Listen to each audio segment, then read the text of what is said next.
Des réactions en réaction, les forces acquises au changement se sont prononcées dans une déclaration commune.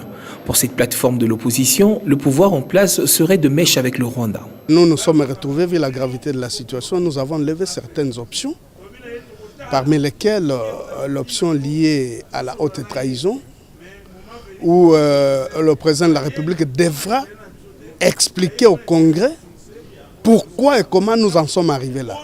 Nous avons pris la décision de faire la déclaration dans laquelle nous avons rendu le gouvernement actuel responsable de la guerre qui sévit à l'Est.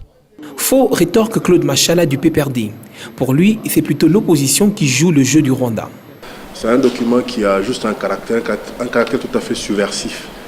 En fait, c'est un document qui en fait est publié et divulgué plus dans le but de pouvoir aider le Rwanda à atteindre son objectif, qui en fait est d'opposer l'opinion publique congolaise à son gouvernement. Et peut-être que le Rwandais, sachant très bien qu'au Congo, notre classe politique a l'habitude de ne donner raison qu'à Abdoulaye Wade. Souvenez-vous ce qu'il lui a déclaré en son temps au sortir de fameuses négociations de Palais de Marbre à l'époque de Mobutu, qu'en fait la classe politique congolaise avait des problèmes et qu'on avait affaire à une classe politique tout à fait immature.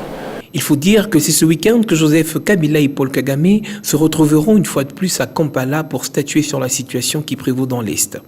Une rencontre de trop pour le potentiel tel que repris dans sa parution de ce mardi. Les derniers développements des relations entre la République démocratique, entre Kinshasa et Kigali sont tels que aller aujourd'hui à Kampala, c'est aller dans une distraction, dans un cinéma qui se joue sur la scène internationale. C'est prêter les flancs à cette distraction voulue par Kigali pour poursuivre l'œuvre de prédation entreprise à Rutshuru à travers le M23.